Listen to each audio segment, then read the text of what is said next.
Hello guys, welcome back to episode number 2 of the What's Your Why podcast. This is powered by Cognition Media. My name is Colby Shaw. First and foremost, I just want to thank everybody for all the support on the first episode.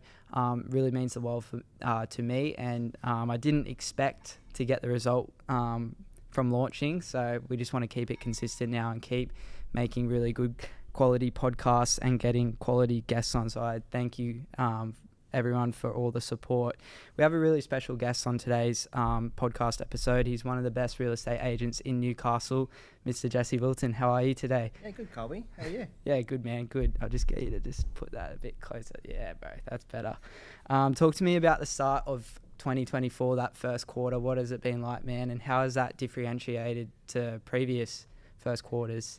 We, as a business, we always focus pretty well from December about our launch. So it has been a strong start, but it wasn't without planning. Like everything we do plan. Basically, how we started this year was with the end goal in mind. We wanted to double what we'd done the year before. Yeah. And how were we going to do that? It was basically list more properties, be seen by more clients, and start strong. So traditionally, agents will finish their year in December 1st, basically around Melbourne Cup Day, we see people start tapering off. We started to taper up and try and list as many properties in December to start fresh in January and then go from there. Yeah, I love it, and that is something you definitely did, and had a really, really successful period there, and still will.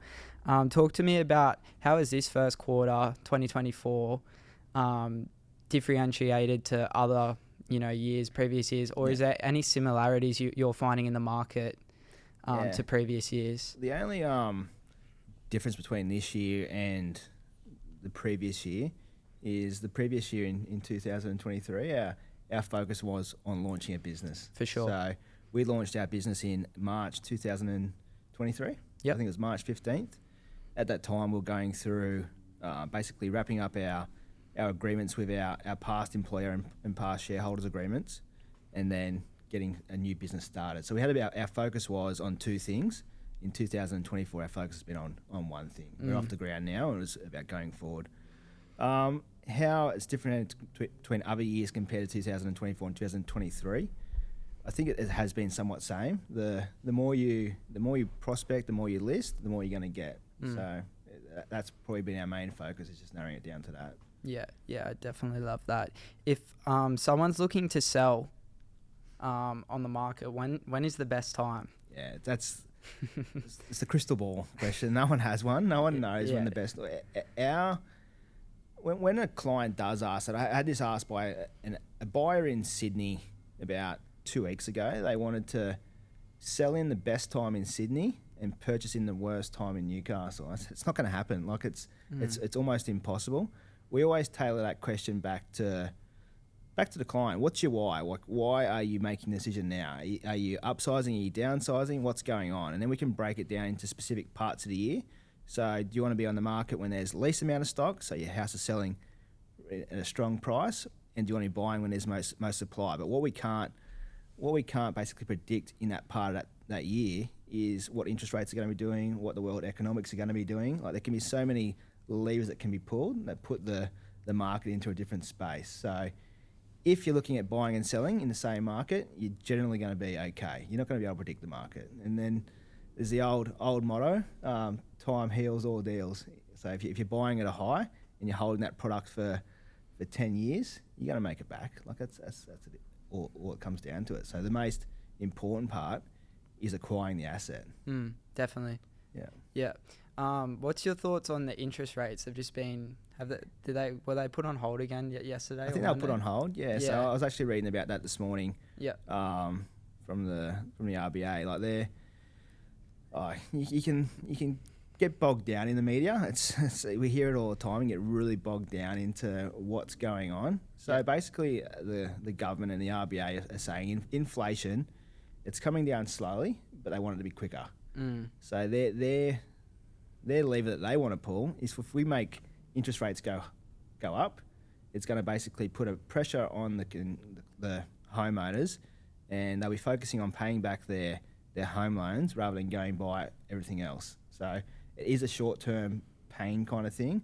I actually appreciate the gradual, slow approach. It's easier on the people that are owning homes across many levels.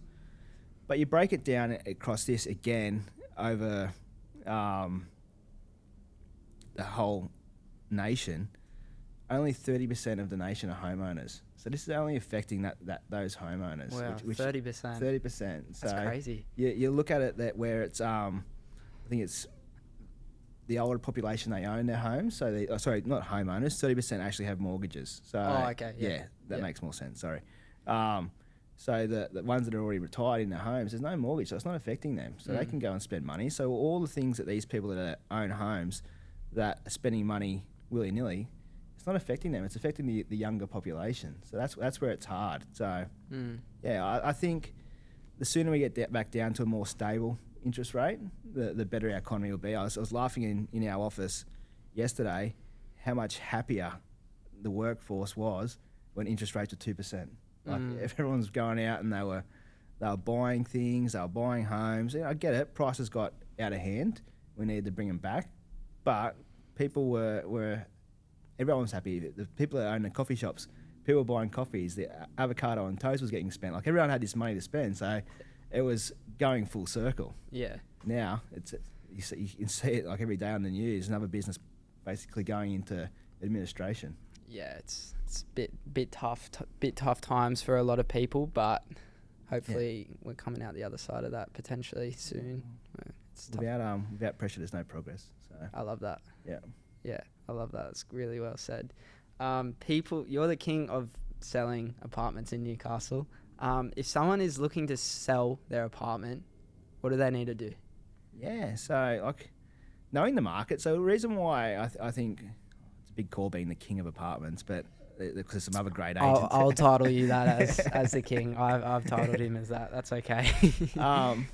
So apartment owners, there's product knowledge. This is the thing. Like you can be, we break our market up into 4 quadrants. Basically, there's the waterfront honeysuckle, then there's the waterfront in the beach, and then there's basically the stuff that sits behind that. So that without views and whatnot. So as a apartment owner, you should always be looking at your product for like. So you can't be saying, well, there's a honeysuckle apartment just sold for $4 million and I'm trying to sell my beachfront one for that, because they are different type of buyers. We see it all the time. So the best things that they can know is understand their product, understand their internal square meterage, because that then forms what's called a square meter rate of the internals. And then we can go, cool, here's our base pricing element. Now let's look at the X factor components to that. What complex is it in? What amenities do we have? Are you north facing? Are you south facing? Are you west? Are you east? And we break it into this kind of metric. We're going, cool, this is where we're going to position in the marketplace, because apartment buyers are quite logical. They'll be able to go, I just went through that one down the road. This one there now has this, and this. I think it's better value. So we do look at it a very different approach compared to the old home seller who's very emotional based. We're very logical based. We try and break it down into those elements. And at the end of the day, once we get the pricing set right, we generally sell it in a good amount of time. Definitely.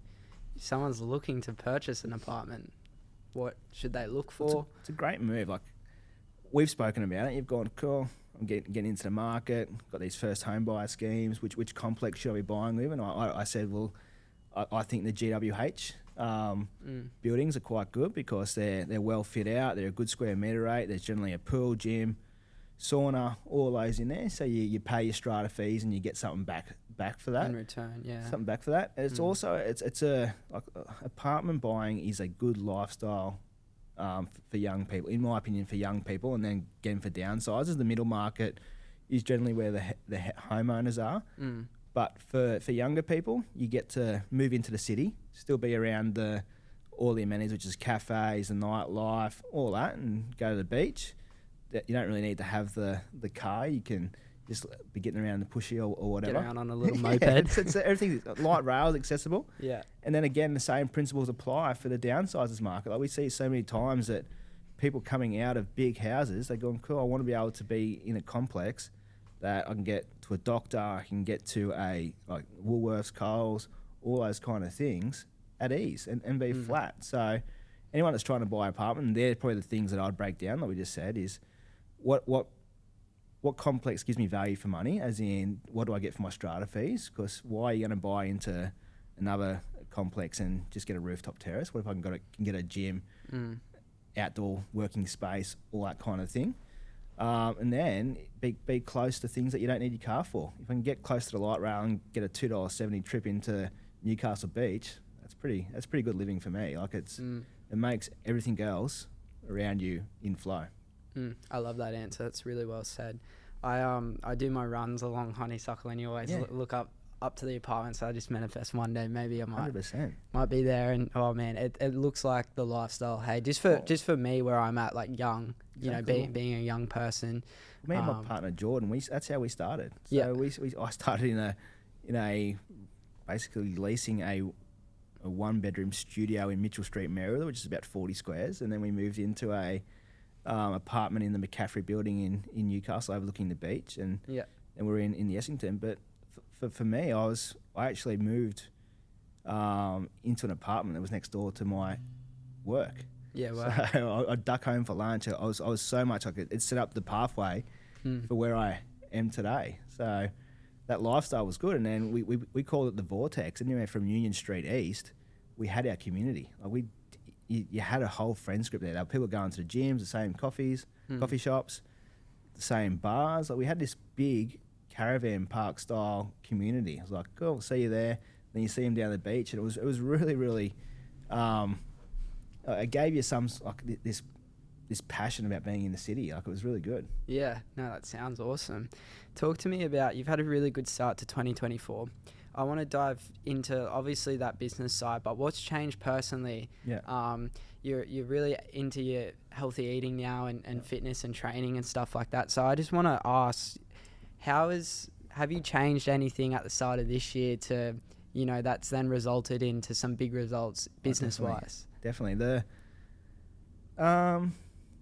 Who I surround myself with was a big one. So Tom Lemke and I have got a really good friendship now. So Tom and we had the same outcomes that we want to achieve, but different systems on how we get there. Yeah. So what he's really good at and what I'm really good at are completely different. But when we look for each other for advice, we can basically work on those strengths and weaknesses. So he's been a really big, a really good partner to be with. The other thing is I gave up alcohol. So haven't had a drink this year. It wasn't anything that it was bogging me down. It was health related. I wanted to make sure my health was optimum, and being a good parent was another thing about that. So I didn't want to come home after work and have this routine of having that one beer with dinner kind of thing. It was like, how about we go and get on the push bike with my son, or fill those hours up. So that's kind of thing. I felt when that part of that cup was being filled, there was more of a calmness about me. So I don't get as stressed as much anymore. If things go wrong, I'm calm. I'm less erratic. I believe I'm easier to be around, and that's probably what's been. I suppose it's pulled more clients to me when I go in those doors. It hasn't been this rush, sign them up, get them sold. That work hard, party hard kind of mentality. It's been very steady lifestyle, and then just breaking again down my ideal week and my ideal outcomes that I want to achieve for those days. And if I know, if I hit those goals, everything's in flow. So that whole don't leave till you achieve kind of mentality.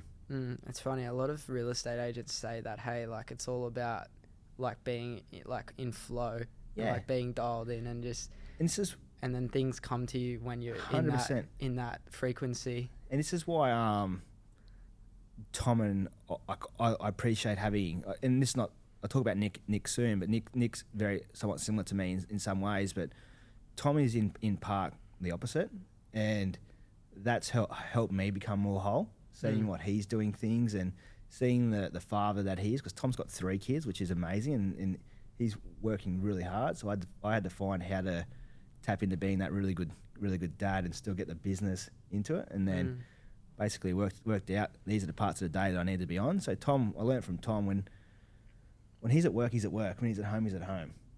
It's as simple as that. Yeah. So it's don't come home and be on the phone in front of kids if you don't have to be. Like when you come home, be there, and that then keeps everything happy at home. So, and then he probably learnt from me is about the importance of squeezing lemon when you're at work. Like, if there's a deal to be done, get the deal done. Like, it's better to achieve that goal and be able to close the day out. So it works really well. Yeah, definitely. But tip on that, Yeah. anyone that wants to, like, the alcohol, non-alcohol thing, I was catching up with Ivan Bresic, who's a real estate coach, end of last year when we were going to do some coaching, and he said, do you drink? It was basically, like, one of the prerequisites was, can you give up alcohol for a year? I said, kind of like that, I'm going to prove I can. Yeah. In the first 60 days, I was like, mate, I can't turn back now. Like, this is... You're dialed in. You're right in. focused on getting that. I'm also lucky that with Jordan, my wife, she doesn't drink, so That helps. that helps. Yeah. And on a diet aspect, like, she was a professional dancer over in cruise ships all over the world. So when we speak about diet, she knew that professional approach to it. So yeah, wow, we're dialed right in. That's awesome, bro. Yeah. Has it been a challenge, like giving up the alcohol, like?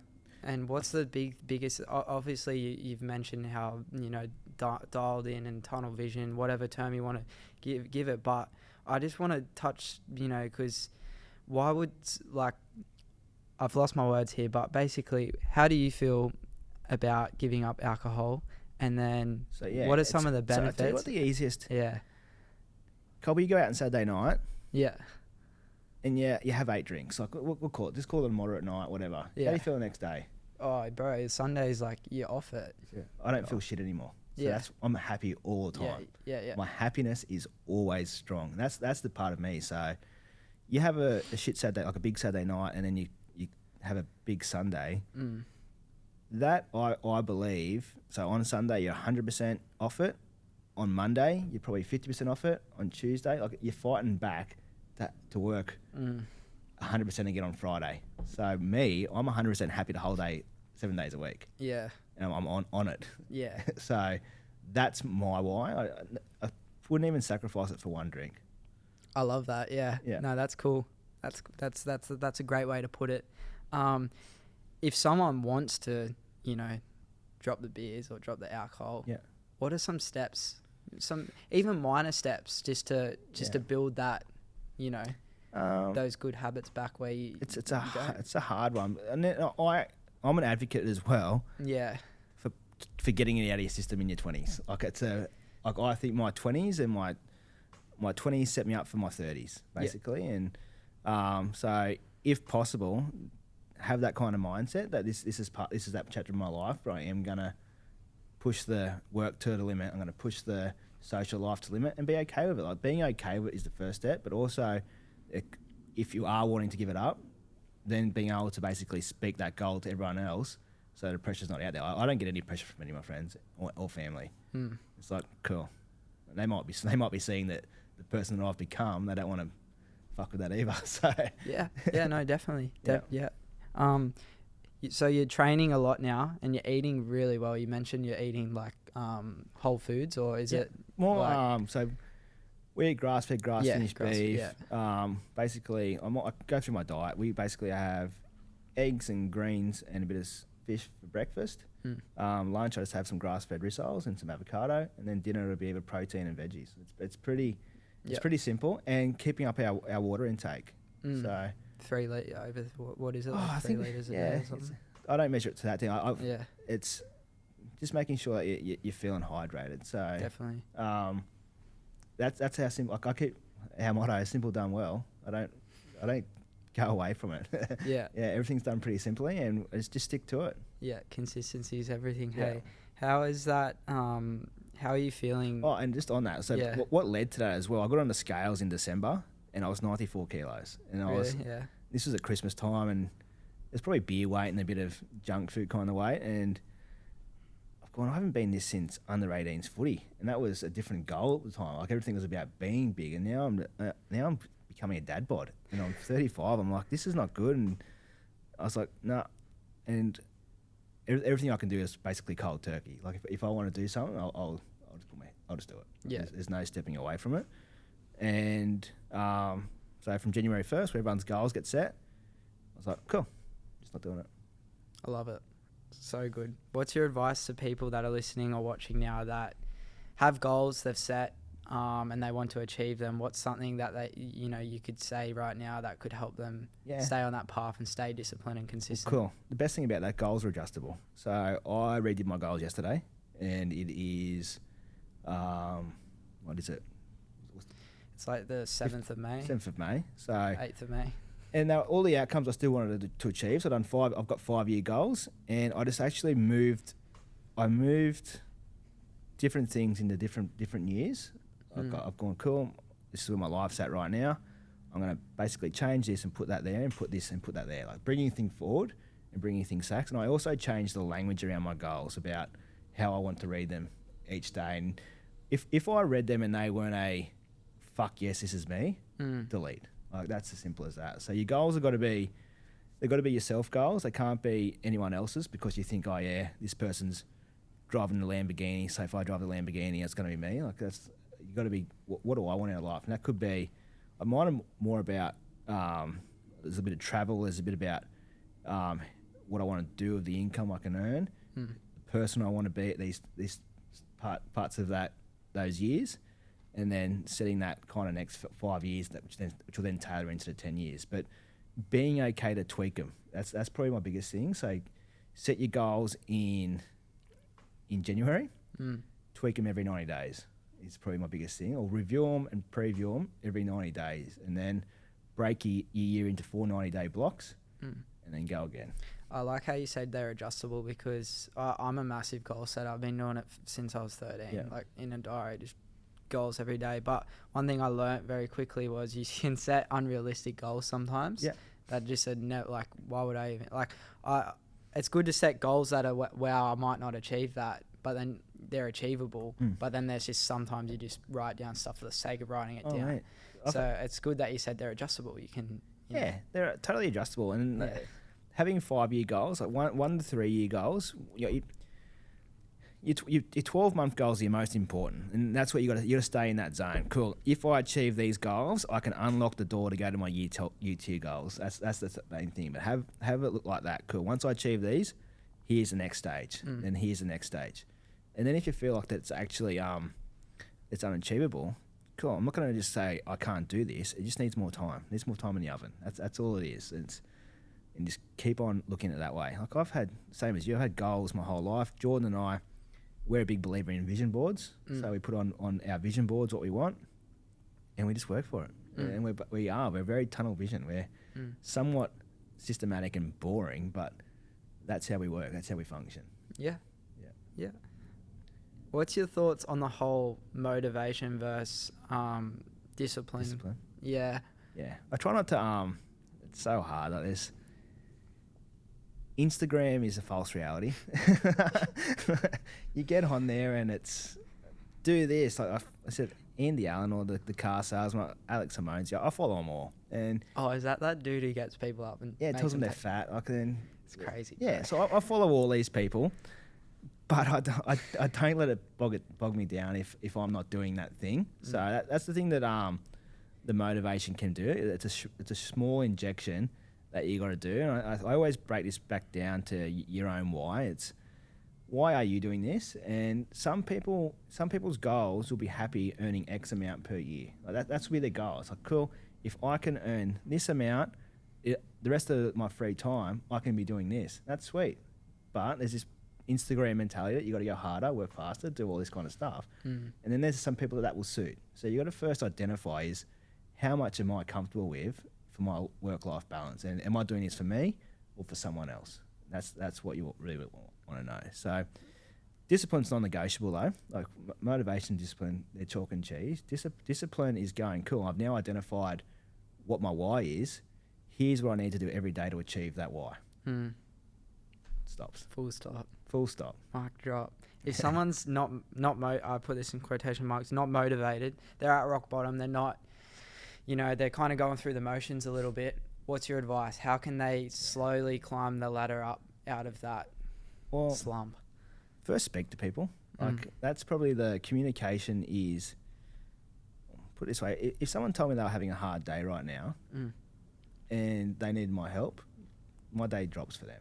Like, that's as simple as that. Like it's, I'll come see you at whatever time of the day to have a chat. So reach out to people because that's I'd go out there on a limb. That'd be nine out of 10 people would be like that. It's like fuck it, you being around here is more important than the other options. So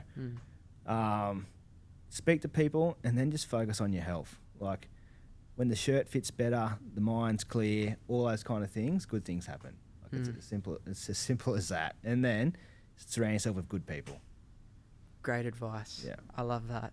Let's take it back now. I want to talk about your days before real estate. What were you like? What were you influenced by? And why were you like that? Different person completely. Yeah. So, when I'm 35, turning 36 in August, and occasionally I get is it memories on Facebook that pop up? Yeah. Like what you might have posted like 10 years ago. Yeah. And I look at that person going, what the fuck? What was going on? Like it was just completely different. So I was a coal miner prior to, fitter by trade, coal miner, and that environment completely different to the real estate environment. Like it was a very, very manly environment. You go to work, you work hard, you're there for your mates, risking your life basically together. So it was a very alpha environment. When I got into real estate, they become these very open-minded entrepreneurial style of people. So you look at the world through a different lens. It's not all about being the toughest or the strongest person in there. It's about being the smartest and the one that's willing to help other people achieve their goals. So it's a huge shift. But yeah, so I look back at the transition I took. It was probably I think it was in 2016, the mine that I was working at, we all got made redundant. And I was like, shit, what am I going to do now? So like every good young single male, I bought a one-way flight to Bali. That was it. Yeah. And I thought I'll work it out later. And I had a really good mentor. I was always surrounding myself with good people, and I had a really good mentor. And it's like, you should get into real estate. I'm like, mate, I don't want to be a salesperson, because in the being from a coal mine, and that's what salespeople were. They were these sleazy, suit-wearing jerks, basically, that were just going to try and hoodwink you. I'm like, mate, I'm not going to do that. It's like, no, but you got a good head on you, and you understand property. You've owned property at a young age. Why don't you go and just do some work experience? And that one-way ticket turned into basically a 3-week ticket, 3-week comeback, and had a ball in Bali and come back and started a little office in Cooks Hill, and that was basically the start of my real estate journey. I had to mow lawns while I was doing my real estate license. So I like it. Let's touch more into those early days starting out as an agent. What was it like? What were the hurdles, and how'd you navigate through them? Because it's not all sunshine and rainbows. No, and there's still the same. There's still the same hurdles today. So the thing about experience is you go through the same hurdles that you did in day one, but how you react and respond to those hurdles and how you get past them is what becomes different. So definitely, I was quite fortunate when I first got into real estate. I won't say it was somewhat dumb or fearless. Rejection never hurt me. Like it never. I don't think I just didn't react to it. I was like, cool, this person doesn't want to deal. I'll go on to the next person, and kept on going through that. But I remember setting my goals in my first year of real estate, and it was like, I want to list 7 properties or list 14 properties and sell 7, something like that. And it was like, it got down to the first year, and this was working in another agency at the time. I was like, I'm at 0 and 0. Like this is hard yakka. So like rejection is the main thing you need to overcome as a real estate agent, and the only way that you can overcome that is by doing more and being more. Just going and righto. If one person says no, it could be that either they're not ready yet or they just don't want my services. I can either put them into a pile where I touch base with them at a later time, or if it don't gel, it's not on. Get on to the next person. You just got to deal with more people. And I suppose with one of the things that I believe I did really well in the early days is I sold everything. So I sold my house that I owned, put some cash in the bank, and invested into myself from day one. So went and bought all the nice suits. Didn't buy a nice car. I bought a moderately nice car. So I just bought, I think it was a Subaru Forester, which was low kilometres, clean. Didn't have an air conditioning, which was hard in the summer months. That's but tough, yeah. it looked good. Yeah. But I presented myself good. Always had the same principles I have today. So shoes polished, suits ironed, dry cleaned, and had haircuts, and always clean shaven. So I always made sure I looked the part. Yeah. That means if it was, I might not have been saying the right things, and my dialogue might have been off, but I felt like I was all in. That was my mentality. I'm no longer a coal miner. I'm a real estate agent. I'm going to go for it. You spoke about experience earlier. With the experience you have now, what would you do different in the early days of your real estate career? Yeah, I thought this would come up, so I was thinking about this today, this morning. The things that I do differently, and my biggest flaws to this day, is probably client experience. It's that aftercare. I still get caught up in the, I'm going to list it, I'm going to sell it, work my hardest to get the sale, get a really good result. Probably what I think would help my business go even further, be staying in touch with those people. And I think this is more of a psychological thing for me. It's like I kind of still have that coal miner mentality. It's like they don't want to deal with a salesperson, or every time I ring them that they're going to think that I'm going to try and list them and sell them. But like I said at the start of this podcast, like this is something that Tom does really well. Nick does it really well as well. They go for beers, or they go for a lunch. They go to their clients. Where I still find that awkward. I still find that I'm just a piece of a puzzle for them to get the best result for their property. So being able to build those relationships, I think would catapult my, because how you make people feel will gravitate into your marketplace. So if you go and do something selfless and catch up with someone for lunch, or just dropping around for a cup of tea, they're going to tell people about that. And it's not always about that outcome, but that client wants to make sure that you weren't just a commission for them, from them. So that's probably where I need to take my business to the next level. And where that becomes hard is if you're doing a high amount of volume, or you've got a high amount of intricate deals on the run. What's more important is dealing with the ones that are actually currently listed and trying to fit that part to your day. So it is something I need to learn to manage. In the past, I've tried client events and all that kind of stuff. It's something I haven't quite figured out yet, but I think it's important. Definitely, yeah. In those early days, who'd you turn to? Who were some of your mentors that kind of showed you the path a bit? Because mentors are super important in one's journey to the top. So from day one in real estate, I had a coach. Yeah. So it was a guy named Claudio Encina in Sydney. He was my first real estate coach. It's actually how I met my partner Jordan.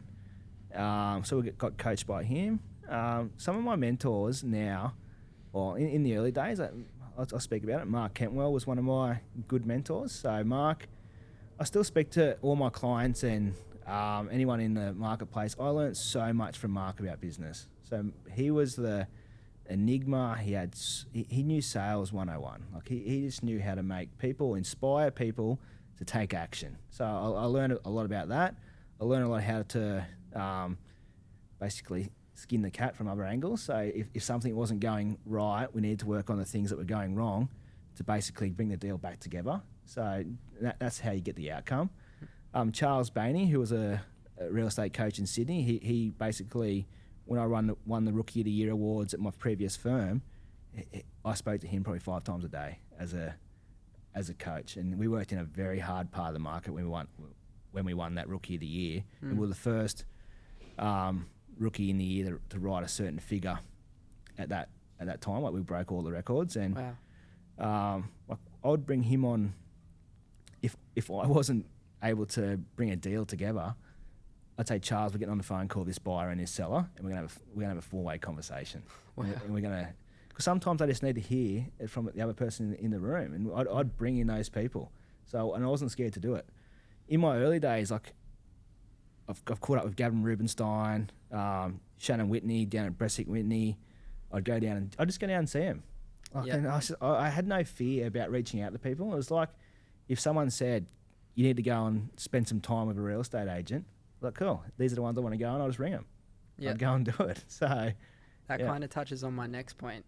How does someone get a mentor, or like what's the best ways to try and, network with Yeah. these really successful people in your industry? How do you initiate that? So the biggest falsehood about mentors, you don't have to hang out with mentors that good real estate agents, like you believe that good real estate agents, they're mentors. They haven't got to go and steal someone's mentors. Yeah. I would probably break it down into different parts. It's going, cool, who's really inspiring in my marketplace? Who's doing really well? This is the product that I'm going to be selling. So mine's apartments. The logical step for me would go and speak to someone that sells really good apartments. So when I'm doing my apartment marketing, I look at certain brands for apartment marketing. Everything else doesn't matter to me. So that's how I would look at it.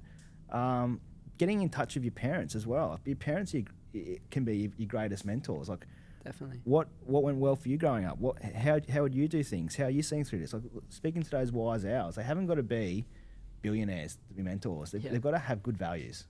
So, or the same values that you do. I love that. Yeah. Values. 100%. So speak to people that have good values. When I break down to basically any person accountants, financial advisors, any of those kind of people that I'm going to pay money for to work for, my biggest, basically, if I'm going to align myself with them, I'm values based on that. So you hang around your shit, basically. If they're gonna get caught for doing something sleazy, you're gonna get caught. So making sure that your values are aligned. Definitely. Yeah. Talk to me about the importance of networking. How important is networking with, and this kind of lines into what you were doing in the early stages or a few years ago with these high hitters in your industry. How important is it to network? You gotta be everywhere. Yeah. So I remember sitting at this there's a restaurant in the Opera House in Sydney. I think it's called the Aria. It's a fairly well known restaurant. I was sitting at a table and I drove Mark Kentwell down to this. I think it was kind of like an industry thought leader's lunch, and he's like, "Oh, well, you're here now. Why don't you come and sit at the table?" So they had all these names from around the eastern suburbs of Sydney, inner West Sydney, all these agents that were doing really well things.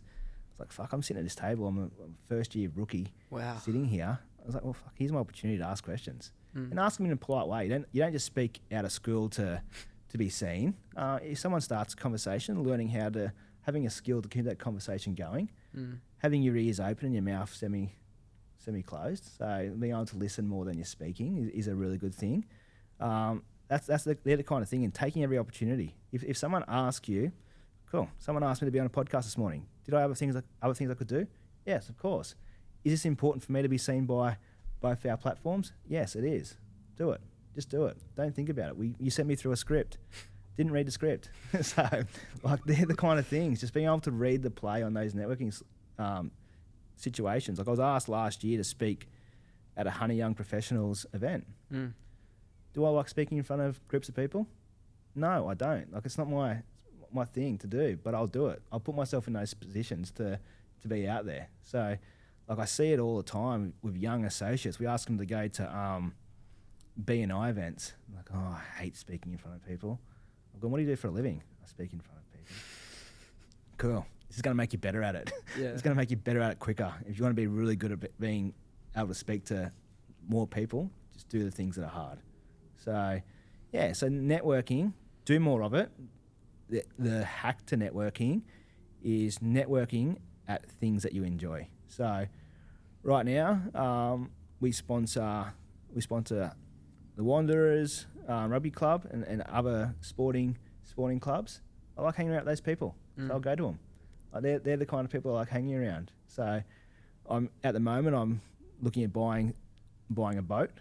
And every time I speak to some of my clients on the phone or people that I like hanging around, I said, do you like fishing? Like, oh, not really? I'm cool. They're not going to go on my fishing list. I'll create a little list of people that want to go fishing with. And then I get to do two things at once. I get to go do something I enjoy with networking. I love that. One thing that Mark taught me early on is the fitness, being healthy in that fitness world. Generally there'll be high performers that are tuned in to their health as well. So wake up early, do your meetings between 5 and 6 or 5 and 7, and catch up with those people. They'll be up for it. Get that bit of time in and out of the way. So Yeah, that's the hack. Finding stuff that you like doing and dragging those people into as well. I love it, man. That's some good advice right there. Some golden nuggets, as I like to say on this. Talk to me about, you've got your own business, your own brand, WLS. Talk to me about that and how that started and that whole process. Yeah, so it was a very hard decision to make at the time, because I'd been I became a director at the previous company, and Tom just became a director as well inside PRD in the city. And there was not for, I think it's a natural progression for good real estate agents. Like, I won't go out there and say this is the reason why we did anything. I think you start writing a certain amount of figures and your clients start using you, not the brand, and it's like, cool, which way am I going to go with this? Am I going to dive deeper into what I'm already doing or going somewhere else? And our thing was more about it. Well, our vision became simple done well. We just wanted to do the simple things done really well and break it down into that kind of niche. So that's what we did. It was more of a knee-jerk reaction. It was like, yeah, sweet, this company's becoming another company, and this could be our time to rebrand as well. That's what we did. And we didn't put too much, we put a lot of thought into it, like a lot of planning, but we just gone, all we need to do is be client-centric. So our main thing was, if we serve one client really well, being a buyer and seller, that's what we're going to build our business off and start from day dot. We're very fortunate in the way we left our previous company. We were open and transparent leavers. So we said, this is how we're leaving, and we're lucky that our employer saw it through that lens as well. Like, there was no lies being told, and we finished on a Friday at that brand and started on the Monday at the next, whereas some employers would have had blockouts and all kinds of things. So yeah, we're very grateful for that. And then once we started, it was like, wow, let's just burn the ships. We've done this now. Yeah. You feel a bit naked at the start. You're going, shit, what would I have done in this situation? But again, we just brought back to being those outcomes-driven people. The outcome was list property and sell property. If we do that, we'll survive. Yeah. So we had goals on what we needed to hit in that first 12 months, and we hit them. So that's how it all come about. And I think it's just a natural progression. You'll see young agents that you're working with now, and you'll go, wow, this guy, he can have his own agency. And I suppose the difference between the two, like, agents and leaders, when you open up your own brand, you got to lead people. That's the difference. You can't just be an agent anymore. You've got to understand everything that you do ripples through your workforce. Definitely. What's your advice to any other agents that are listening now that are thinking about potentially, going out and creating their own agency? What's your advice to them? Yeah. First, I'd write I'd understand my own profit and loss inside my own life. So what am I spending money on at a home level, and what sort of income have I got coming in? What's going to happen then when I attack a business to this? Can I basically plan to have my income put on hold for 2 years? Because that's what you're going to do. You're going to sacrifice the startup stage and reinvest into yourself. And if you still want it to be an agent's kind of mentality at the start, then you use a third-party service like UrbanX to do all your admin. That's what we've done. So we've got a third party. We basically partner with UrbanX. They do all our marketing. They didn't do our startup marketing, but they do that. Basically anything that's admin related, we outsource to them, and then we take care of the listing and selling and the leadership inside our four walls. So that's how I would do it, and just go for it.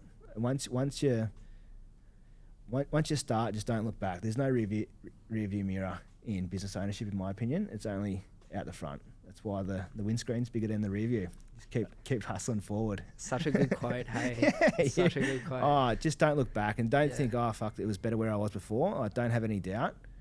I remember middle of last year losing a lot of listings in a row and going, what's going on here? Like, is this me? Is this the brand? And everyone will go through ebbs and flows. Just got to be able to bite down a little bit harder and work harder. That's all it is. And it will be harder in the first 12 months, and then all of a sudden it'll be 3x what that first year was, and then it'll just take off. Yeah, I love that. When you launched, what did it feel like seeing your brand and your colors on the signs, and what did it feel like when you sign that first client and put up that first sign out the front of that home? Seeing that, what does that feel like? It's good. What was more the whiffing for me? Yeah. It was how it made my mates feel, how it made Nick and Tom feel. Like I'm less the marketing kind of guy. I'm more about the basically progress over perfection. Like I'll just keep on going. But for them, it was so important, especially like for Tom and Nick. Like Nick's father had been a real estate business owner, and Tom's parents, like they had a very large a circle of friends. So it was like there was all these cheerleaders just backing them in. So I was like, wow, this is it was so exciting for them, and I was like, cool, if it's exciting for them, I better jump on the train here and keep pushing it. But it was cool. Like you see your name on the board, you see your flag holder going down, and it's got your name on it again, and that's probably for any young person wanting to start a business. Clean your act up before you put your name on the board, because once your name's out there, it's out there with everything you do. So it was really good, and I suppose signing those, you owe a lot to those people that back you in the early stage. Of course, I can guarantee you the first 6 months aren't going to be like the next 16 years. Like it's the first 6 months, you're fumbling your way through it. There's going to be stuff that goes wrong that you aren't going to be able to explain to the clients that process. You're like, shit, I never used to take care of this. Now I'm taking care of this, basically putting out fires. So, but you got those people that come to us at the early stages, forever grateful. And there's a lot of people that actually, I was promised a few listings like when I was leaving. Yeah, we're going to come for you. Someone with $3 million, someone with $2 million, and they didn't come back. And mate, that's just it. Like it's life. You just got to be better. Just got to keep going. They'll come back around, and if you keep on building your track record and doing the right thing, it'll come full circle. So definitely. What were some of the challenges in that initial launch, the first few months of launching your own brand? Yeah, I can't really remember any. This is probably the there wasn't actually any challenges, which is odd. Yeah. And a lot of people warned us about having 3 directors, going, "Oh, you guys aren't getting along." But the best thing about our directorship is we're 3 completely different personality types. So Tommy's the rebel, like he'll just go, and Nick's somewhat the coach, like he wants everyone to be the feel good, bring everyone together, and I'm kind of like the analytical, break things down to really see what it's about before I push the trigger on anything. So we've got one person who will just go for it. We've got one person who wants everyone to go for it, and you got me who will basically a bit risk adverse, break things down to see if it's right for the whole team before we make a move. So, and we all appreciate that about each other. It's like, cool, actually now Jesse's saying something. Let's see where he's coming from. I didn't think of that. And then we'll eventually be on board. So it's a win-win-win.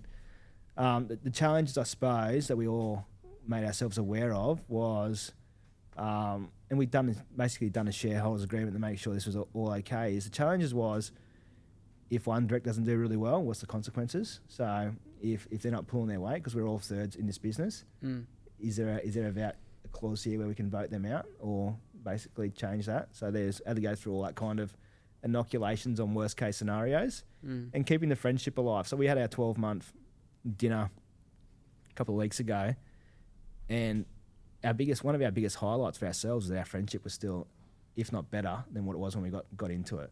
So and how we communicate to each other. So there's definitely argy-bargy in businesses, but we encourage it. We need to get through. If we can get through this argy-bargy, it means the volcanoes erupt and that part of it's now behind us. We need to get through the cleanup process.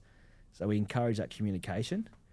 And then every office will have, I suppose,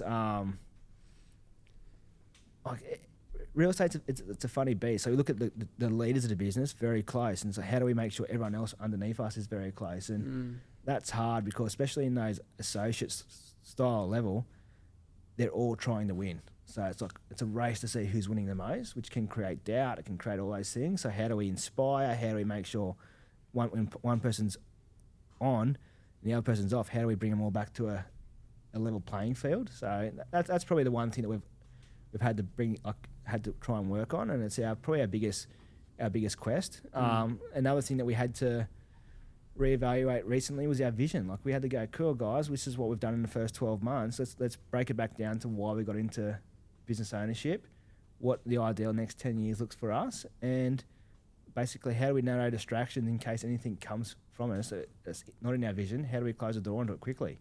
So that's probably the biggest thing. When we start to do really well is everyone's like, you should be doing this, bigger office, you should be doing that, recruit more people. And we're like, that's not what we got. That's not us. Like, if we wanted to be that, we would have stayed at the previous firm. So our vision is anyone that comes from within the main agents, like the lead agents at the moment, will have a progression plan. Like, we want to keep the agents that we're building up. We don't care as much about recruiting out to in, because, hate to say it, generally there's a reason why they're leaving that company. It's not always the employer, sometimes the agent. So why would we risk bringing that in to people that we already like? So we do have our walls up for our people. We're very strong on the people that we bring in, and that's how we recruit. Like, and that's how we build from within. I love that. That's so cool. You kind of touched on it in that kind of segment there, but you're obviously a leader and you're leading people now. What have you learnt from being a leader?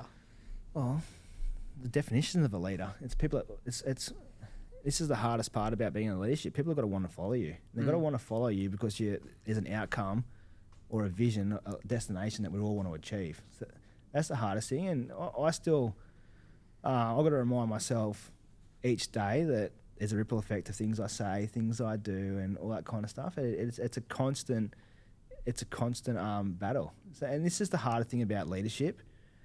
And this is with our directors sometimes that we need to understand is being the nice person all the time isn't the best leadership. So sometimes things you need to have hard discussions to make that person better. So that's the way leadership is. So sometimes we've got to go through some feedback so the team basically can move forward. Like, I break down, like, I love my rugby league, and I'll watch most post-conference games to try and understand who the best leaders in those coaches are. So the ones that are taking accountability for their team are generally, I believe, the natural-born leaders, and the ones that are blaming the referees or blaming all this, cool, well, the outcome could have been changed if you just played better. So that's the narrative, isn't it? So, yeah, leadership is a struggle. The one thing that I said to so Tom Lemke, again, he referred me the book recently, Buy Back Your Time. Like, I take that as a leadership moment. If someone's referring me a book to read, I'll take it on to read it, because he's actually probably may have identified something that he already sees in me, or something that they believe that I should be better at. So I'm like, cool, let's take in that knowledge. Let's do it again. So again, when you give feedback to people in whatever way, I want to make sure that I'm helping this person to be a better version of themselves. So I caught up with my team recently, and I said my main goal for everyone here is that no matter what their life, wherever they go in their life, is that their journey underneath me in real estate is they become a better person. Like, that's the main thing, that they understand that my values are strong, that my work ethic's strong, and that we're going to do things the right way. That's all I can do. And whether you lead the horse to water and it drinks it is a completely different thing. That's all you can do. Love it. The future of WLS, what's in the pipeline, if you want to speak about it, or touch on points? Our next 3 to 5 years. So basically, I'll tell you the narrative for this 12 months. It's called the slingshot. Like, we're basically our playbook is called the slingshot. Once this market fires, we will be coming out of the blocks the fastest. That's all. It's in everything that we speak about. Understanding that, again, for anyone that comes into our business, understanding what simple done well is. So that is basically doing the simple things the 1%ers done really well. So going, righto, we're going to do the clients first. We're going to make sure that they understand the process, and we're going to do it really, really well. That's all we need to do. The basics done well will get you ahead of the pack. 100%. And then understanding, like, post 5 years, like, once the 3 directors of the business go hard for the next 5 years, understanding those teams underneath us. So we've got probably 3 to 4 really good associates underneath us right now, making sure that their goals are going to be how to be the best agent post 5 years, because then we'll double in size. Like it's just naturally we'll go from having these teams, and then if they bring associates on, how to basically lead those associates and just keep going that way. So ours is a very organic growth plan. You see other agencies, they just want to recruit. Taking an agent out of another agency is basically defeating the Trojan horse kind of method. But it's not always good for the people that you have inside the business to make sure that a bad apple doesn't ruin a good bunch. So that's our main thing. And I suppose if we were to sit back here and go, Jesse, it's 5 years' time, what have you achieved? I'd love to see our market share really go further. So currently in Newcastle, we're sitting at, I think, around 25% market share. I'd love to see that around 30%, like 30 to 40%, and that'd be a really good moment. And have agents that are the brands doing the heavy lifting for them. So going, yep, I understand that all the hard work that these agents done paved the way. If you're an agent underneath those agents, you've been taught the good things. So yeah, love it, man. That's so cool. What's something that you would tell your younger self? Yeah, fuck it up, basically. Fuck up as much shit as you can. Yeah. Like, and that's me to a T. Like, it's, you got to learn from your mistakes, but you can't be afraid to make the mistakes. That's go for no, do the wrong things, live your life to the fullest. Just do it. Like, it's the more you do that, the more you'll achieve. And that's probably what I think the hesitancy in most people is. Just, they fear fucking it up more than they fear. They appreciate getting it done. So yeah, I was speaking to a good mentor of mine, Dan Argent, who's the owner in Urban X, and I said, what's the biggest fear about people starting their biggest business? And it's like, the fear of not getting it right. I'm going, cool. What if they just remove that and just did it? I was going, well, their life's going to be better. And there's so many other people that have just done it. Yeah. So What's scarier, not starting at all, or starting, fucking 100%. Up, and then fixing it, and then mate, I fucked up friendships, and this is being able to own it as well. That's probably the difference. If you're gonna fuck something up, go, and then you grow 2 years later, and you go, shit, I've actually got a bridge there that I burnt. I'm gonna go back and fix it, do it, and work on your gut like that. Like that's the regardless of the situation. If the person then goes, nah, you're an idiot, whatever, cool, you're going to be able to go, well, I'm a better person now for reaching out and doing those kind of things. So just go for it. Yeah. Love it. You'll grow. Yeah, no, I agree, man. Yeah. What's your advice to any young agent, upcoming agent that's listening or watching right now? What's your advice to them? Market yourself. Market yourself. How? Yeah, you can't sell a secret. Oh yeah, true. Yeah, you can't basically. Hey, you can't sell a secret to yourself. So people, you can be the best agent, have the best process, the best systems, and if you don't have the clientele and they don't know who you are, yeah, you're not going to be able to go as hard as you want to be. So, you got to find what works. Video obviously has been big for our business. We look at the ebbs and the flows of our business over a 12-month period.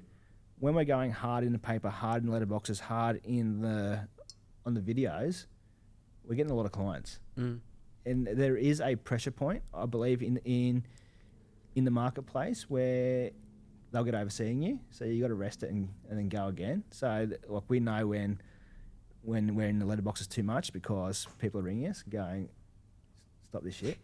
So cool, right? Rather than doing every fortnight, we might do it every second month. And then go again and just ramp it up. So being able to, and that's part of an agent growth as well. Just because someone rings you and says stop, don't stop completely. Tailor it to what's going to be better and adjust. Videos and sponsoring. Don't just. This frustrates me the most. Is seeing a really good video without any sponsorship behind it, like without any ad spend. Oh yeah, like spending on ads. Yeah. We spend big. Yeah, so $500 a day isn't rare for us to spend on an ad. Yeah, like well, it works, man. Yeah, so we'll rather spend get your video done for X amount, and I'm going, right, let's put the video out there. I might get to my own people. I might get 300 views, or I can get it out to 30,000 views in 3 days by spending $1,500. That's what I'll do. Definitely. Yeah. So and this is probably the other part of marketing. Don't get caught up in I'm going to offend some people here. Don't get caught up in the bullshit algorithms. They change daily. Just fucking spend and go again. So I think the more you hesitate, or the more things have got to be perfect. Like I see, like in the early days when we were doing videos, people are like, oh, the font should be this, the font should be that. That's going to be another 7 days before that's fixed. Just get it out there and then do it the next one better. Like just keep pushing, like that kind of stuff. Or so that's, and you see people with their subtitles that says the wrong words. Don't worry about it. Just go. Like if people say it's wrong, and then they're going to connect to it and talk about you, cool. That's cool. They're talking about you. This is another thing. So that's probably me, not everyone, but I rather just push and go hard rather than think about it too much. Definitely. What's your views on success? Define success for me. What do you think makes a successful person? What does success mean to you? Success to me is probably coming home each day and being present. That's what success is for me. Since becoming a dad, my tolerance for arrogance is quite slim. Like if people are going to be abusing my time, I don't have as much time for them. I still have a time for them, but I won't consume 8 hours a day on it.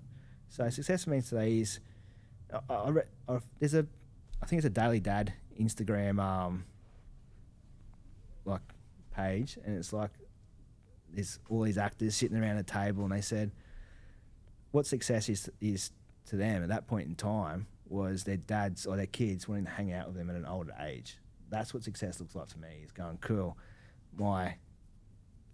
me being present with my family and when I'm not at home is those memorable moments. So that's what success is. You can have all the money in the world, whatever, doesn't mean anything to me. Like we get paid on our outcomes that we achieve, but what your success is, what you the person that you are. Yeah, I love that. I love that question too. I've done 3. This is the 3rd episode that I've shot, and I've asked that question on each one, and they've all been different. They should be. Way. And that's why I like the question, because define success. What does success actually mean? Some people want success. They may want to be the leader in the marketplace and all that kind of stuff. And that's totally up to them. Like that was mine 10 years ago. I want to be number 1 agent in Newcastle. I want to be this. I want to do all these things. And cool. That's what at that point in time. And you'll ask those people again in 5 years' time what success means to them, and it will change. Oh, 100%. Yeah. Yeah, definitely. And it generally changes the reason to their goals and what's not going right. So some people want the Rolex. Yeah. Fuck. They all tell at the same time. That's true, mate. That's very true. This is the What's Your Why podcast, and you've said what's your why a lot throughout, so that's funny. But Jesse Wilton, what's your why? Yeah, mine is being a good leader at work, being a good partner at home, and that's hard. Being a good father at home, like they're the main things. And I suppose, what's my why is, I suppose, sitting in a coffee shop and people wanting to not walk past me, come and have a chat next to me. That's my why. They genuinely like me as a person. That comes back down to being identifying who I am. I just want to be real. I just don't want to be this person that's got their headphones in all the time trying to push the next deal. It's like, cool, if I walk past Jesse, he's up for a chat. He's here to give me time. He's here to ask me how my family is. He genuinely cares. I speak about Dan Argent, who I've learned a lot from in the last 2 years. I went out for dinner. This guy is, he was voted 40 under 40 in Brisbane, 40 under 40 in Australia in tech startups. I went out for dinner with him one night in Derby Street, Tom and I did, and we're there from 7 p.m. to 10:30 p.m. The bloke didn't touch his phone once. He genuinely was in this conversation the whole time. I was like, this guy would have missed calls, he'd have fires going on, he'd have all this stuff happening around him in his business, because his business would be 24 hours. And he just genuinely cared about who we were as people, where our vision was, and just kept the conversation going. And when we got up to leave, he was like, guys, where are you going? Like, I want to stay further. Like, that was the kind of thing. Like, and that was, to me, I was like, this guy, just to be around, that was a good feeling. That's kind of what I aspire to be. I just want to be someone who genuinely cares, and on both sides, as a leader, as a business partner, as a like a mentor to the young agents, and as a parent and as a partner. That's all I can be. I love it. So good. Wow. You in one word. One word's hard. It is hard. Depends. 10 years ago, I would have said ruthless. I would have said more ruthless. Now I would say it's hard because I'd say I'm a leader. It'd probably be the one thing. I can say that. Yeah. Yeah. That's who I want to be as well. I want to make sure people feel that if they jump on board with Jesse Wilton as a person, whatever they want to do, like whether it be my best mate, one of my best mates is a bodybuilder. If you catch up with me, he understands that we're going to be just leading in the right way. He'll come ask me for advice, and if they ask me for something, I'm going to give him no bullshit answers back. So genuine and leader would probably be the two things. Yeah, no, I definitely see that. That's that aligns. We're about to wrap this up, but what's the next 12 months look like for yourself? Just talk to me a little bit about that. Next 12 months for us, we really want to.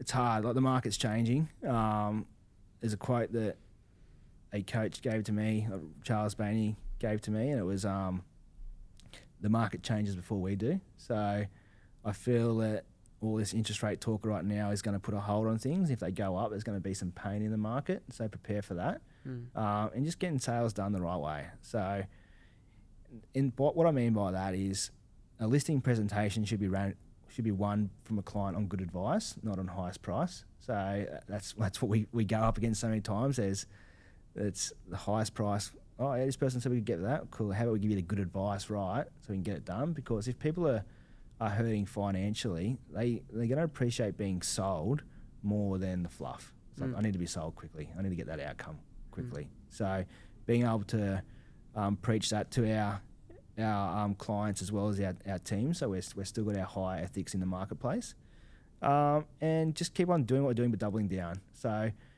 what we're finding right now is we've got space to do more. So if we done it, I think my team done 8 sales last month, Nick's team done 9, and Tom's team done 10. So this is in a month. I think we had capacity to double each, and that's because our team's in flow. So when the team's in flow, you can add more havoc to it. So I believe we can add more and be more. So if we all doubled in listings and sales between now and next 12 months, I'd say the machine would be pumping. Love it. Thank you so much, man, for coming on episode number 2. I really appreciate it. There's some absolute golden pieces of advice at home for the viewers and listeners. But yeah, no, thank you so much. I really appreciate it. Colbs anytime. And yeah, this has been episode number 2 of the What's Your Why podcast. Thank you guys so much for listening and watching, and I'll see you in the next episode.